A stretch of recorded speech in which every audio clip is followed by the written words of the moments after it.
Bon, c'était une saison assez difficile. Encore une fois, heu, mon ma production de micro-pousses était encore assez fluctuante et puis bon, c'était aussi difficile parce que j'ai eu un troisième enfant.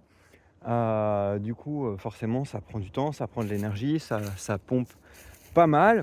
Mais là, j'ai terminé, un dernier projet qui était important pour moi qu'il était important pour moi de lancer avant l'hiver. Là, on est, à la mi-septembre. J'ai mis une semaine de plus que prévu à mettre ça en place. Mais sur ce terrain-là, qui est heu, assez, enherbé, où j'ai un petit peu de retard, où j'ai eu du mal à maintenir la la gestion cette saison et ben, j'ai enfin fait les derniers semis. Alors c'est des petits carrés, une toute petite surface, mais c'est, intéressant parce que, je vais, avoir des réponses à des questions. C'est plutôt, voilà, des tests que je fais. Mais, c'était compliqué. Pourquoi? Parce que, il fallait que je réinstalle le système de clôture et d'irrigation et ça y est, maintenant c'est fait. C'est encore un peu brouillon, c'est pas exactement, aussi propre que j'aurais aimé que ce soit, mais c'est en place et ça fonctionne. C'est-à-dire qu'on a la batterie qui est là, on a le chargeur, le contrôleur de charge, solaire qui est là, auquel sont branchés les panneaux solaires et du coup pendant la journée ça charge et j'utilise l'électricité produite pour la clôture et pour l'irrigation et la nuit eh ben, il y a assez de jus dans la batterie euh, pour la clôture pour protéger mon jardin du gibier. Du coup là j'ai presque fini et on va allumer la clôture. Hop, là, voilà. Il y a encore un petit peu d'amélioration à faire parce que là, vous voyez, en fait, ça c'est un truc qui nous dit à quel point la clôture, elle fonctionne bien. Oui, bon bah en fait elle fonctionne vraiment bien là. Quand c'est vert, quand ça va jusqu'au bout, ça veut dire qu'elle fonctionne bien. Quand c'est orange, ça veut dire qu'elle fonctionne moyennement. Et quand c'est rouge, ça veut dire qu'elle fonctionne pas bien. En fait, c'est principalement une question de nettoyage, de la propreté des fils, qu'il n'y ait pas trop de contact avec des hautes herbes, avec des feuilles, qu'il n'y ait pas de fils cassés, que ça traîne pas par terre, tout ça. C'est-à-dire que plus la conductivité sera bonne, dans les fils et plus la clôture fonctionnera et du coup il nous le dira en mettant la, le, euh, le curseur sur le verre. Voilà. Et ici j'ai un petit programmateur 12 volts hop, que je vais enclencher. J'enlève la sécurité et je le mets sur on. Voilà, il est allumé là, donc il est sur la batterie et il va déclencher la pompe qui est là. Voilà, qui est branché à la nappe phréatique, une pompe 12 volts hein, euh, qui, est, euh, qui est là et qui lance l'irrigation au jardin. Du coup, pendant une saison, j'avais ce système sur toute la surface, là, sur tout le jardin.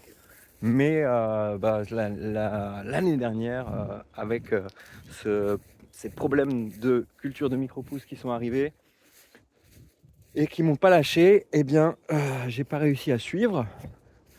Voilà, je fais beaucoup de choses en même temps. Euh, et donc ce matin, j'ai semé 8 carrés ici, que j'ai couverts avec ces voiles non tissées à travers lesquelles l'eau peut passer. Du coup, maintenant, je vais irriguer un bon coup pour que ce soit bien humide. Et j'ai fait des choses qui sont censées pousser en 4 semaines. Du coup, on est mi-septembre, comme je disais, et on verra si la météo est bonne.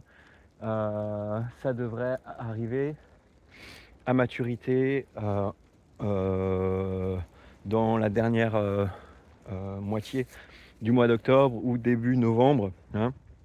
Je dirais ça devrait mettre 4 semaines si les conditions, si la température était estivale, mais là, en novembre, fin octobre, il va sans doute faire frais ici en Alsace et donc ça pousse un petit peu moins vite.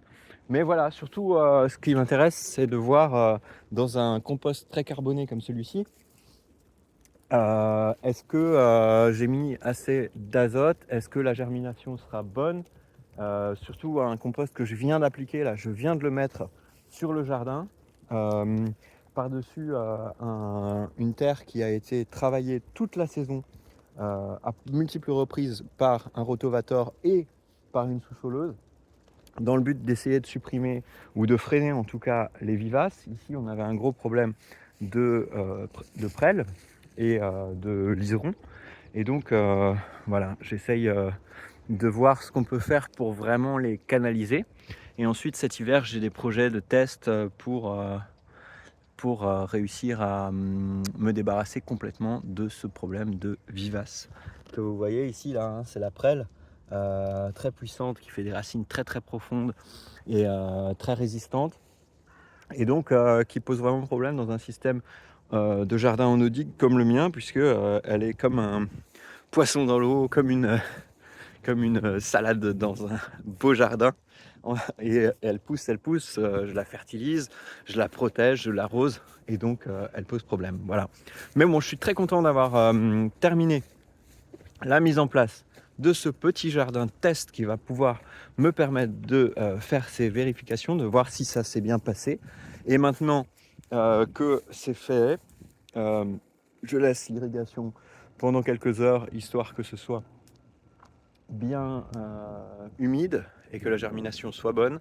Et puis après, je vais prendre quelques jours, 1 ou 2 semaines de repos, et ensuite je pourrai passer au nettoyage, au débroussaillage. Je veux repartir sur le bon pied pour ce terrain pendant la prochaine saison. J'ai encore pas mal de compost ici que je veux étendre pour lancer un nouveau jardin en eau digue à la saison prochaine. Et puis ouais, voilà, on va voir les résultats des tests, on va tout préparer pour que la saison soit fluide l'année prochaine. Je vais prendre un peu de temps pour réfléchir. Ça va être maintenant, avec l'automne qui arrive, le temps de planifier, le temps de ranger, le temps de mettre les choses à plat.